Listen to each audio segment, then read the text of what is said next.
నమస్తే, welcome to మనం TV. నేను యాంకర్ సిరి. ప్రస్తుతం మనతో పాటు స్టూడియోలో ఉన్నారు ప్రముఖ ఆధ్యాత్మికవేత్త, జ్యోతిష, వాస్తు శాస్త్ర నిపుణులు నానాజీ పట్నాయక్ గారు. ఆయనతో మాట్లాడదాం. గురుగారు నమస్కారం. శ్రీమాత్రే నమః. ఇప్పుడు మే 16 శనివారం అమావాస్య చాలా ప్రత్యేకం అని చెప్పుకోవాలి. ఎందుకంటే అమావాస్య రోజే చాలా పవర్ ఉంటుంది అంటారు. దట్టు శనివారం వస్తుంది. శనివారం కొన్ని రెమెడీస్ చేసుకుంటే చాలా ప్రశాంతంగా శని నుంచి విముక్తి కలుగుతుంది అని వింటూ ఉంటాము. అది అమావాస్య రోజు వస్తుంది.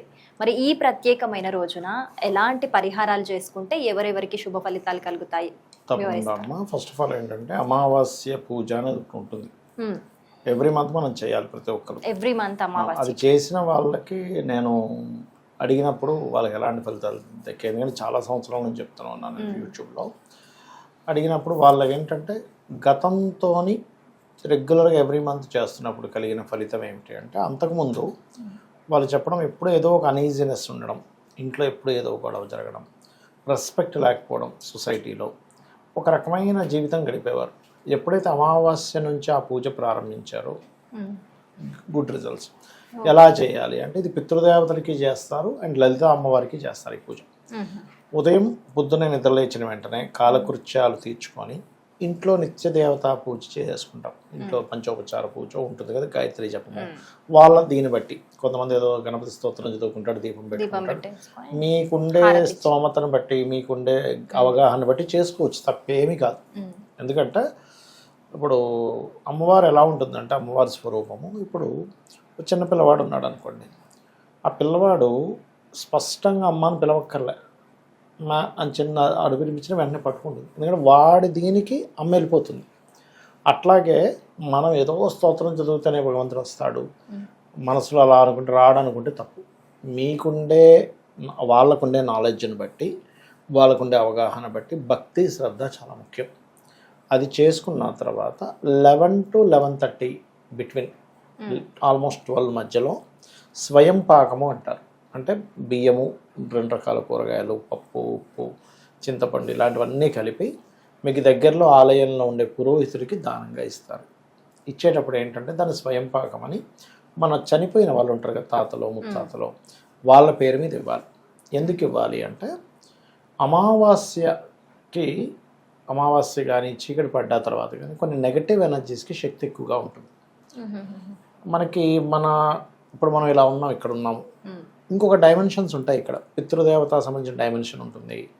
అదేవిధంగా మనకి పిశాచాలు తిరిగే డైమెన్షన్, దేవతలు తిరిగే డైమెన్షన్, కానీ మన కంటికి అర్థం కాదు, మనకేం కనెక్ట్ అవ్వదు. మనం మామూలుగా ఇక్కడ ఏం లేదని వెళ్ళిపోతూ ఉంటాం, ఇక్కడ తిరుగుతూ ఉంటాం. కానీ వాళ్ళ డైమెన్షన్లో వాళ్ళు ఉంటారు. ఆ రకంగా చీకటి పడ్డ తర్వాత పర్టికులర్గా అమావాస్య నాడు నెగటివ్ ఎనర్జీస్ వీళ్ళని ఆవహించడానికి ఎక్కువ స్కోప్ ఉంటుంది. అలాగా ఎప్పుడైతే ఈ నెగటివ్ ఎనర్జీస్ వీళ్ళు పట్టుకుని ఉంటాయో పిశాచ యోగము అంటారు దాన్ని.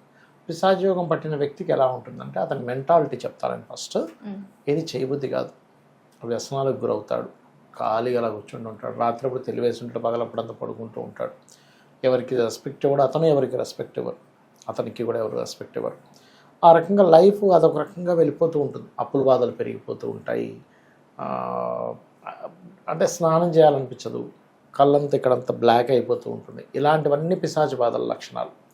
ఎందుకు జరిగింది ఇది అంటే, ఒక నెగటివ్ ఎనర్జీని ఆక్యుపై చేయడం వల్ల. దీని నుంచి నిన్ను ఎవరు రక్షిస్తారంటే పితృదేవతలు రక్షిస్తారు. పితృదేవతలు చేసుకున్నప్పుడు వీళ్ళు ఒకే డైమెన్షన్లో ఉంటారు. ఈ డైమెన్షన్లో ఉన్నవాడు ఈ డైమెన్షన్లో కనెక్ట్ అవుతారు. ఇప్పుడు మనం ఫోన్ చేసాము, ఫోన్ సిగ్నల్ మనం ఒక నెంబర్కి చేసినప్పుడు ఆ నెంబర్కి ఆ సిగ్నల్ వెళ్ళి కనెక్ట్ అయినందుకు మనం మాట్లాడుతున్నాం, అంతే కదా. అంతేగాని రేడియో వచ్చి ఫోన్లో ఇరుక్కోదు. అవి మరి గాల్లోనే ప్రయాణం చేస్తున్నాయి కదా, అంటే రేడియో తరంగాలు ఒక దాంట్లో ప్రయాణం చేస్తున్నాయి, సెల్ ఫోన్ తరంగాలు ఒక రకంగా ప్రయాణం చేస్తుంటాయి, ఏరోప్లేన్ వెళ్ళినప్పుడు దాని తరంగాలు ఇంకో వేలో ప్రయాణం చేస్తుంటాయి, అవునా కదా. ఆ రకంగా దేనికదే డిఫరెంట్ వాటిలో వాకీ టాకీ ఉంటే అది ఇంకో రకంగా ప్రయాణం చేస్తుంటుంది. అలాగే డిఫరెంట్ తరంగాలు డిఫరెంట్ వేవ్ లెంత్లో ఆ డైమెన్షన్స్లో వెళ్తూ ఉంటాయి. దీంతో పాటు మధ్యాహ్నం పూట ఈ పితృదేవతలు చేసిన తర్వాత సాయంత్రం చీకటి పడ్డ తర్వాత, అంటే ఒక 6:37 తర్వాత, ఇది ఎండాకాలం కాబట్టి 7కి చీకటి పడుతుంది, లలితా సహస్రనామాలు కనీసం ఒక్కసారైనా చదవాలి. ఒకసారి కంటే ఇంక ఎక్కువ సార్లు చదవాలి, 2 సార్లు 3 సార్లు చదవగలను హ్యాపీ.